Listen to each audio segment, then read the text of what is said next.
Hello friends, welcome back to Premier English. मैं हूं आपका दोस्त प्रेम त्रिपाठी। दोस्तों, डू, डज और डिड ये वर्ब्स ऐसी हैं, इनको लेकर के स्टूडेंट्स के दिमाग में अक्सर कंफ्यूजन रहता है।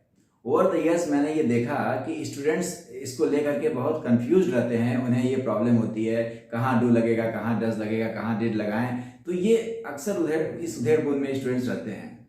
दोस्तों, आज के इस वीडियो लेक्चर में मैं डू, डज, डिड और डू के जितने भी एस्पेक्ट्स हैं, मैं उसके बारे में आपको विस्तार से बताऊंगा। वीडियो में दोस्तों पूरा एंड तक बने रहिएगा। वीडियो एंड तक देखिएगा, स्किप मत करिएगा।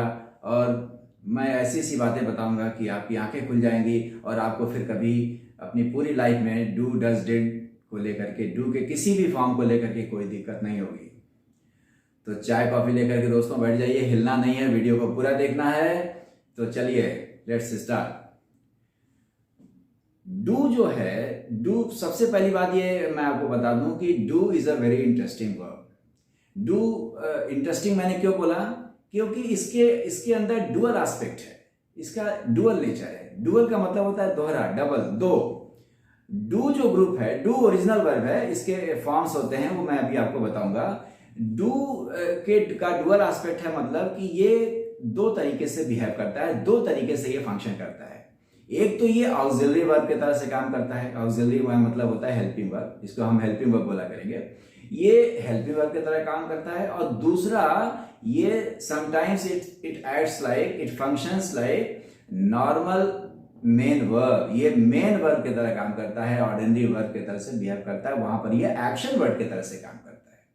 इस मामले में ये इंटरेस्टिंग, और ये सबसे बड़ा कंफ्यूजन का कारण भी होता है स्टूडेंट्स का, जो मैं महसूस करता हूं कि शायद इसी वजह से स्टूडेंट दोनों के यूजेस में वो कंफ्यूज हो जाते हैं कि कौन सा कहां कैसे यूज हो रहा है। और शायद यही कारण होता है कि वो इसको लेकर के कंफ्यूज रहते हैं। आज के इस लेक्चर में मैं बहुत बढ़िया से इसको बिल्कुल क्लियरली इसको एक्सप्लेन करूंगा, तो ध्यान से सुनिए दोस्तों। सबसे पहले हम इसका एज हेल्पिंग वर्ब इसको देखेंगे, एज ऑक्सिलरी। ऑक्सिलरी मतलब हेल्पिंग वर्ब, हम हेल्पिंग वर्ब बोला करेंगे इसको। एज हेल्पिंग वर्ब ये जो है, ये सिंपल प्रेजेंट और सिंपल पास्ट, जिसको कि प्रेजेंट इंडेफिनिट और पास्ट इंडेफिनिट भी बोला जाता है। सिंपल प्रेजेंट और सिंपल पास्ट के सेंटेंसेस को इंट्रोगेटिव और नेगेटिव बनाने के लिए इस्तेमाल होता है। इंट्रोगेटिव और नेगेटिव बनाने के लिए, यानी मोस्टली ये नेगेटिव और इंटरोगेटिव में यूज होता है सिंपल प्रेजेंट और सिंपल पास्ट के सेंटेंसेस में। कभी कभी ये पॉजिटिव सेंटेंसेस यानी अफर्मेटिव सेंटेंसेस में भी यूज होता है, वो हम उसकी बात बाद में करेंगे। एज हेल्पिंग वर्ब इसके तीन रूप होते हैं, इसको अच्छे से समझ लेना है। एज हेल्पिंग वर्ब इसके थ्री फॉर्म्स होते हैं। डू ओरिजिनल वर्ब डू है, डू, डज और डिड। तो एज हेल्पिंग वर्ब डू के तीन रूप हो गए, डू, डज और डिड, जिसमें डू और डज प्रेजेंट की है, हेल्पिंग वर्ब है, प्रेजेंट टेंस की है, और डिड पास्ट का है। इसको तो पहले सबसे पहले तो ये समझ लीजिए, डू, डज, डिड, जिसमें डू और डज प्रेजेंट और डिड पास्ट का। अब डू और डज में भी डज जो है वो सिंगुलर सब्जेक्ट के लिए है। थर्ड पर्सन सिंगुलर जब आपका सब्जेक्ट होता है, इंग्लिश में वर्ब हमेशा सब्जेक्ट के हिसाब से लगती है। तो कई बार सब्जेक्ट वर्ब एग्रीमेंट एक टॉपिक हमने लिया था, उसमें पहले भी बता चुका हूं कि सब्जेक्ट के हिसाब से वर्ब लगती है। तो थर्ड पर्सन सिंगुलर जब सब्जेक्ट होगा, उसके लिए डज आता है। थर्ड पर्सन सिंगुलर में क्या हो गया? ही, शी, या जितने सिमिलर नाउन्स होते हैं, Rohan, Sohan, Geeta, Rita, Ram, my father, my brother, ये तो थर्ड पर्सन सिंगुलर के लिए डज आएगा। और प्रेजेंट की बात अगर करें, और बाकी सारे सब्जेक्ट के साथ, चाहे वो प्लूरल हो, आई हो, वी हो, यू हो, दे हो, और जितने भी प्लूरल नाउन्स हैं उसके लिए डू आएगा। तो ये डू और डज का ही है। और डिड जो है पास्ट इंडेफिनिट के लिए, सिंपल पास्ट के लिए, सारे सब्जेक्ट्स के साथ डिड यूज होता है। डिड सारे सब्जेक्ट के साथ लग जाएगा। अब एग्जांपल एक एक लिया जाए। जैसे हम सिंपल प्रेजेंट की पहले बात करें, जैसे कहा जाए ही गोज टू स्कूल। अब ये सिंपल प्रेजेंट का सेंटेंस है, ये पॉजिटिव सेंटेंस है। इसका नेगेटिव अगर बनाना है आपको, तो अब हमको सिंपल प्रेजेंट के लिए डज चाहिए, और सिमिलर है, ही सिमिलर सब्जेक्ट है तो डज सिमिलर है तो डज लगेगा। तो he does not go to school, ये हो जाएगा। ध्यान देने की बात यह है कि डज लगने के बाद वर्ब में से यस हट जाता है। वर्ब अपने बेस फॉर्म में आती है, फर्स्ट फॉर्म में आती है। नॉर्मल केस में पॉजिटिव सेंटेंस में अगर सिंगुलर सब्जेक्ट होता है तो वर्ब में एस लगाते हैं, जैसे goes, plays, he plays, she eats, ये होता है। मगर जब डज यूज करेंगे तो फिर यस हट जाता है, फिर वर्ब अपने बेस फॉर्म में आ जाती है। तो जैसे ही गोज टू स्कूल, इसका नेगेटिव बनेगा he does not go to school, he does not go to school. अगर इसका इंटरोगेटिव बनाना है तो वही डज हम पहले रख देंगे, सब्जेक्ट के पहले। डज को जैसे ही हम सब्जेक्ट के पहले कर देंगे हमको इंटरोगेटिव मिल जाएगा। Does he go to school, does पहले लगा दिया। शी स्पीक्स इंग्लिश, शी के साथ शी भी थर्ड पर्सन सिंगुलर है तो स्पीक्स लगा या वर्ब में एस लगा, सिंपल प्रेजेंट में एस लगता है। अब इसका अगर नेगेटिव बनाना होगा तो she does not speak English. Negative interrogative बनाना हो तो डज शुरुआत में रख देंगे, सबसे बिगनिंग में रख देंगे। Does she speak English? They play cricket, negative बने, अब प्लूरल है दे, सब्जेक्ट दे है तो अब हेल्पिंग वर्ब जो आएगी वो डू आएगी। They do not play cricket. Interrogative will be do they play cricket, do they play cricket. He lives in a village, again he है, ही तो ही के लिए फिर से डज आएगा। He lives in a village, negative will be he does not live in a village. Interrogative will be does he live in a village? You like music, you like music, negative will be you do not like music. Interrogative, do you like music? ये हो गया। तो simple present के लिए do या does आता है। Plural subject हो या आई वी यू दे हो उसके लिए डू, और सिंगुलर थर्ड पर्सन सिंगुलर और बाकी कोई भी सिंगुलर नाउन होगा तो उसके लिए डज आता है। ये हो गया।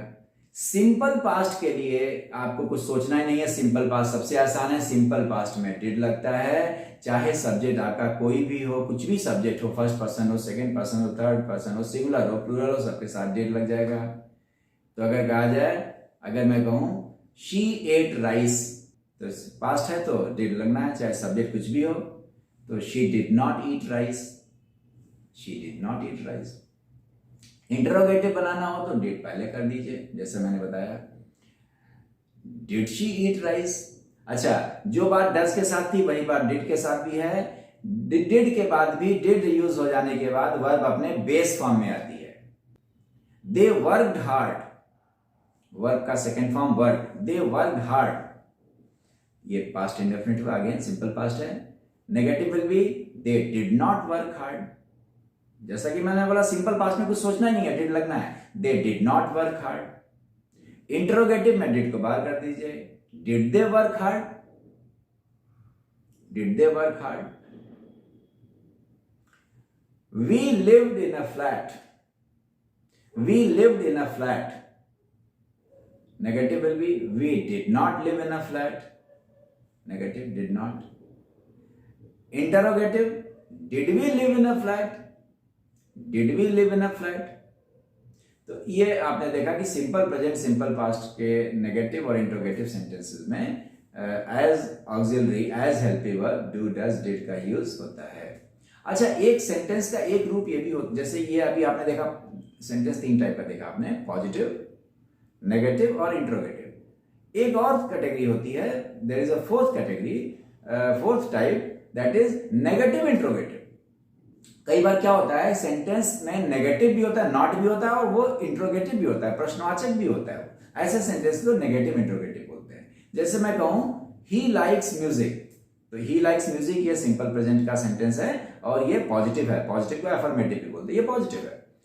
नाउ इंट्रोगेटिव विल भी, इसका इंट्रोगेटिव हो जाएगा does he like music, does he like music हो जाएगा। Negative will be he does not like music. अब अगर हम इसको नेगेटिव से जब इंट्रोगेटिव बनाते हैं तो हो जाएगा does he not like music, यानी कि इस सेंटेंस में नॉट भी है तो वो नेगेटिव तो है ही, और डज पहले लगा हुआ है तो लिहाजा वो इंट्रोगेटिव भी है। So does he not like music, does he not like music, this is known as negative interrogative. क्या वो संगीत पसंद नहीं करता, ऐसा कुछ सेंस आ जाता है इसमें। अच्छा, इसमें एक बात है, एक देयर इज एन अल्टरनेटिव, कि अगर आप चाहें तो डज और नॉट का कॉन्ट्रैक्शन, कॉन्ट्रैक्टेड फॉर्म होते हैं, शॉर्ट फॉर्म जिसको हम भाषा में बोलते हैं, वो यूज करेंगे, तब वो डज और नॉट दोनों एक साथ आ जाएगा बाहर। जैसे पहले था does he not like music, ये थोड़ा फॉर्मल है, और अगर हम डज नॉट को एक साथ ले लें तो हम बाहर बोल सकते हैं उसको doesn't he like music, doesn't he like music, don't you speak English, don't you drink tea, don't. अब ऐसे अगर बोला जाएगा तो do you not drink tea, do you not drink tea, this is the complete form. अब अगर हम इसको कॉन्ट्रैक्टेड फॉर्म यूज करेंगे तो डू नॉट को एक साथ ले लेंगे, फिर डू नॉट को डोंट लिख करके डोंट को एक साथ बाहर निकालेंगे, don't you drink tea, don't you understand this, doesn't he play cricket, does he not play cricket की जगह डजंट ही प्ले क्रिकेट, ये भी हो सकता है।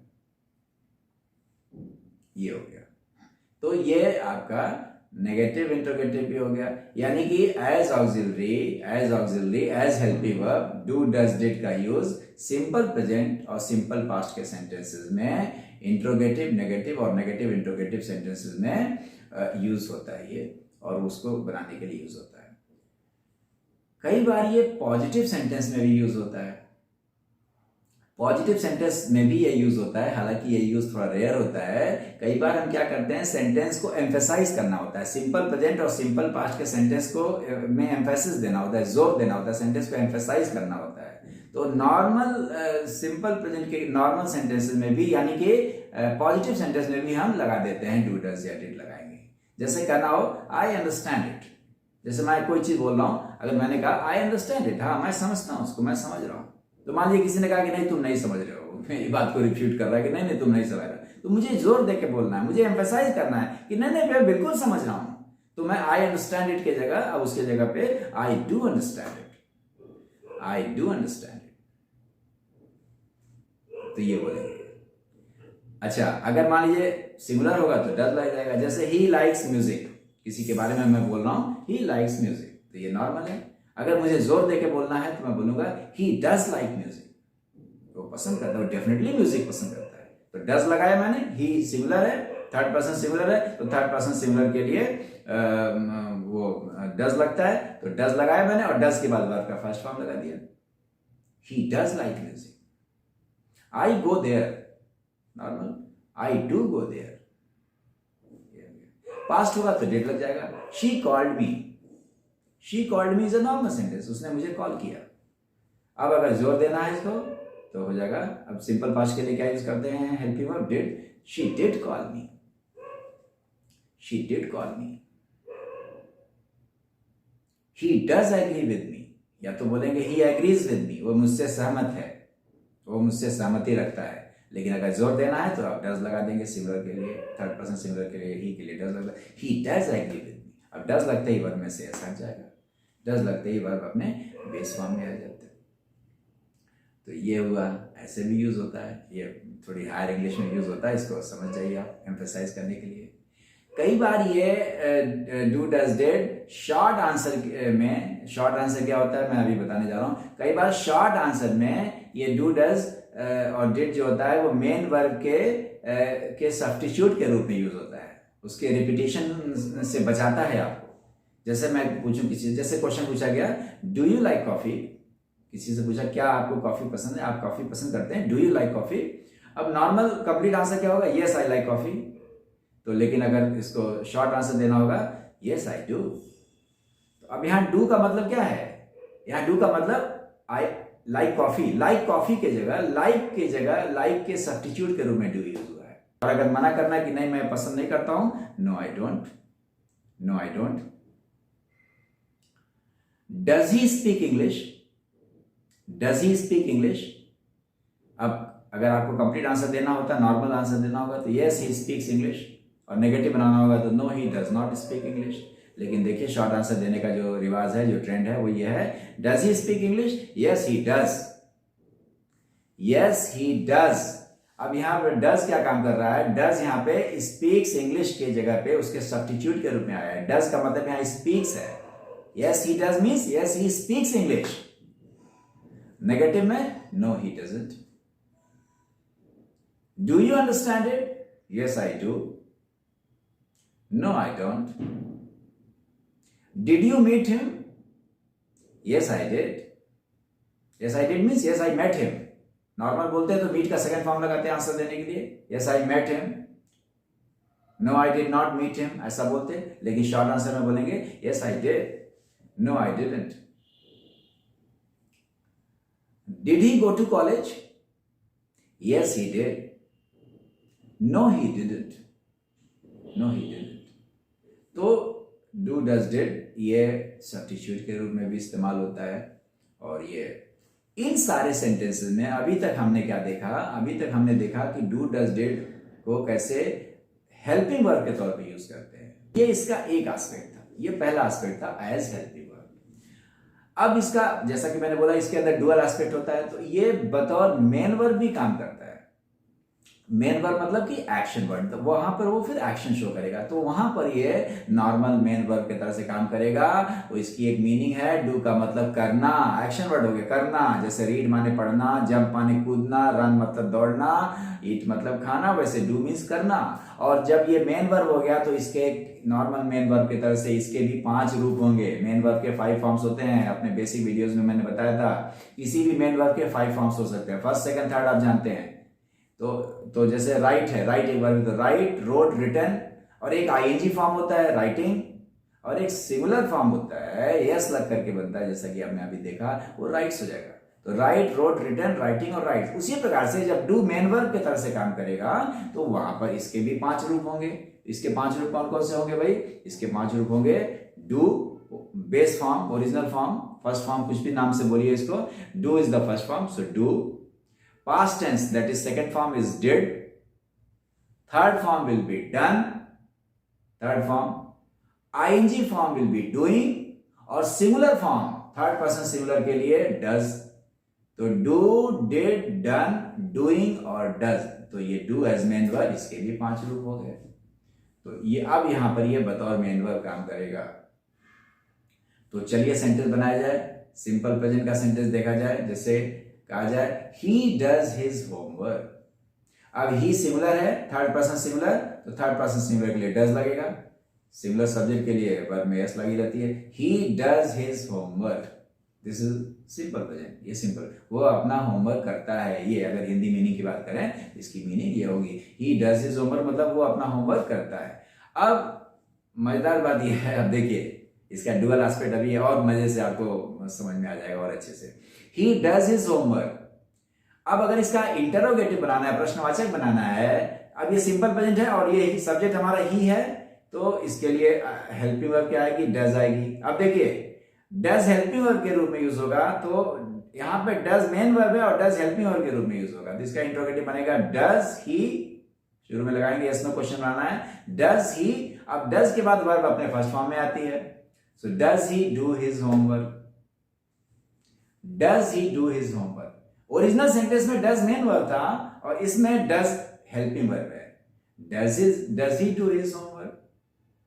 अगर होता they do exercises, they के साथ do लगेगा, they do exercises, simple present में प्लूरल के साथ do लगेगा, वो base form, they do exercises। अब इसका प्रश्नवाचक अगर बनेगा तो क्या हो जाएगा? Do they do exercises? क्योंकि इंट्रोगेटिव बनाना है, इंटरोगेटिव बनाना है तो हेल्पिंग वर्ब डू होगी, क्योंकि दे प्लूरल है, तो डू दे और मेन वर्ब अपने फर्स्ट फॉर्म में रहेगा ही। So do they do exercises. अब देखिए कितना बढ़िया है ये सेंटेंस डुअल नेचर समझने के लिए, डुअल एस्पेक्ट समझने के लिए। 2 डू है इसमें, पहला वाला जो डू है वो हेल्पिंग वर्ब है और जो अंदर डू है वो मेन वर्ब है। सो डू दे डू एक्सरसाइजेस, ये हो गया। He does his job well, कहना हो कि वो अपना काम बहुत अच्छे से करता है। He does his job well। Again singular के लिए he has, third person singular है तो does लगा हुआ है, does यहाँ मेन वर्ब है। He does his job well, वो अपना काम बहुत अच्छे से करता है। अब इसका इंटरोगेटिव अगर बनाना है तो फिर से does लगेगा, बाहर लगेगा, वो हेल्पिंग वर्ब होगा। Does he do his job well? Does he do his job well? Negative बनाना है तो he does not do his job well, ये हो गया। पास्ट टेंस में अगर बनाना है, सिंपल पास्ट में, मान लीजिए सिंपल पास्ट में बनाना हो, she did yoga yesterday, she did yoga yesterday. अब यहां पे ये सिंपल पास्ट का सेंटेंस है, शी सब्जेक्ट है हमारा, डिड मेन वर्ब है, सेकंड फॉर्म में है, योगा ऑब्जेक्ट है, शी डिड योगा यस्टरडे। अब इसका इंट्रोगेटिव बनाना है अगर, तो सिंपल पास्ट के लिए डिड आता है, helping verb, so did she. अब डिड के बाद वर्ब अपने फर्स्ट फॉर्म में हो जाएगी, बेस फॉर्म में, तो बेस फॉर्म क्या है, डू है, so did she do yoga yesterday, did she do yoga yesterday, क्या उसने कल योगा किया। अब इसका आंसर देंगे तो क्या देंगे, इसके दो आंसर होंगे, यस नो क्वेश्चन है, दो आंसर होंगे, yes she did yoga yesterday, positive answer में फिर से अब डिड लगेगा, yes she did yoga yesterday, इसमें डिड फिर से मेन वर्ब हो गया, मेन वर्ब का second form. Negative, no she did not do yoga yesterday, फिर से देखिए डिड लगता ही फिर से मेन वर्ब सेकंड फॉर्म में, फर्स्ट फॉर्म में आ गया, बेस फॉर्म में, she did not do yoga yesterday, negative बनाने के लिए डिड लगेगा बतौर helping verb, she did not do yoga yesterday. तो ये आपने देखा कि डू, अच्छा जब ये मेन वर्ब के रूप में यूज होगा तो थर्ड फॉर्म यानी परफेक्ट टेंस में भी डन का इस्तेमाल करके दिखाता हूं, I have done my work, I have done my homework. अब इसमें डन यूज हुआ है, डू डिड डन डूइंग और डज, ये पांच रूप डू के बताया मैंने, डन का इस्तेमाल करेंगे। परफेक्ट टेंस में वर्ब के थर्ड फॉर्म को परफेक्ट टेंस में यूज करते हैं और हैज और हैव और हैड के साथ ये इस्तेमाल होता है। फिलहाल मैंने हैव के साथ यूज किया प्रेजेंट परफेक्ट, तो I have done my homework.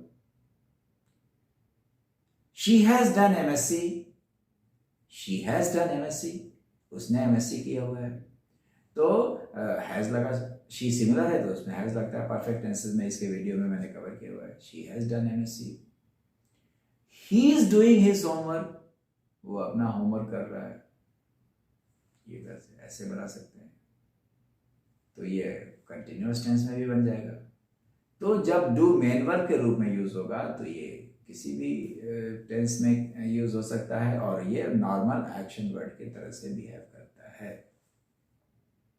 कई बार ऐसे भी सेंटेंस बनते हैं मेन वर्ब के रूप में, she does nothing but talk, देखिए अच्छा सेंटेंस है, she does nothing, she does, she similar है तो डज लगा, शी डज नथिंग, वो कुछ नहीं करती है, बट टॉक मतलब कि कुछ नहीं करती, केवल बात करती है, बात करने के सिवाय कुछ नहीं, बात करने के अलावा कुछ भी नहीं करती, तो she does nothing but talk.